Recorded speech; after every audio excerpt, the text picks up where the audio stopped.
What's up, everybody? It's your favorite Spinosaurus' favorite nerd. Today we are looking at Transformers Age of Extinction Scorn. I was really looking forward to him the most from the Deluxe wave, with the exception of Snarl, or whatever they're calling him now. I like the way that he felt right out of the box, I'll be honest with you. He feels firm and secure. He has the best tuck away that I've seen, which is his sword in there. And paint is pretty good. All the robot bits are hidden pretty well. Just first impression wise, it looks pretty good. Let me give you some comparisons with the rest of the crew. There he is with the Dinobots that are available now. To be honest with you, I wish he was a little bigger. You know, Spinosaurus versus T-Rex. But outside of that, he fits in well. I mean, so it's a rainbow colored crew. I wish they would have kind of been more uniform too. But, you know, he looks alright aesthetically. All blends in pretty well. Articulation wise, I gotta say, this is pretty well done. The head is on a swivel here at the bottom of the neck, and then it hinges from side to side, which I appreciate way more than a ball joint. And then it hinges here at the top for the up and down, just way more effective and way better looking than it would have been with a ball joint. I personally feel like. And then the jaw is hinged as well, and you can, you know, due to transformation, you can pretty much get everything you want out of it, which is awesome.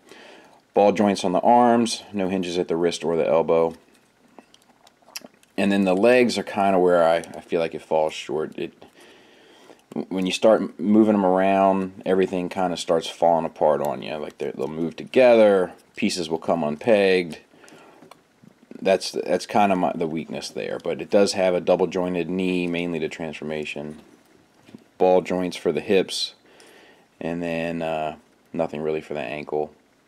Just and then it has a thigh swivel, and then the tail doesn't really do much of anything, but it is pretty imposing, and the overall kind of proportions of it are really nice. So let's get him transformed.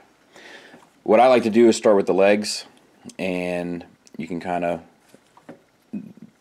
undo the knees, the double jointed knees, to kind of get this squared away. The big toe flips forward to form the elf boot, and then that kind of gives you an idea of how you need to manipulate that. So same on the other side.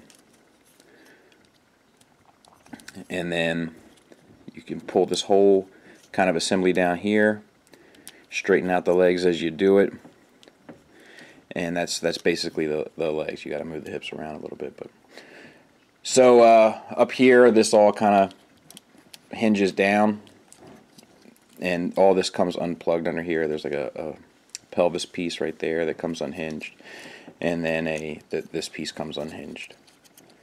And then you can pull this down, rotate this, which kind of helps push the head out, manipulate on the fin, which is on a swivel, pull the head all the way up, flap these bits down like this. I'm sorry, I guess I did that wrong. So there you have it. Shoulder. There's the arm. There's this arm. Now, this hand here has a little bit more to it. You can actually reveal the hand here, which kind of gives you the idea of how it goes.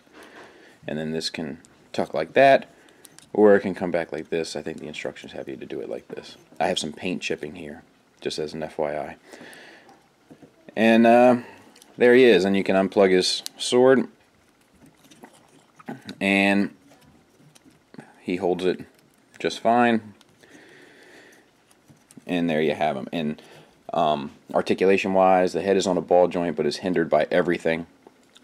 Shoulders are hinged here and swivel here, so you get good range there, better than a ball joint. Swivel at the bicep, hinge at the elbow, and then this has got no hand. It's just this tail, which is kind of goofy, but that might be movie accurate, so who knows. Same on the opposite end, except you get a hand here and you get an elbow that gives you a little bit more range of motion there. Waist swivels, hips are the same as the T-Rex or the Spinosaurus. Ball joints, double jointed knees, but because of the way that it's goodness gracious, I got that messed up. And that gets you good range of motion up here. Now, It's tight joints, I'll give it that, which is nice.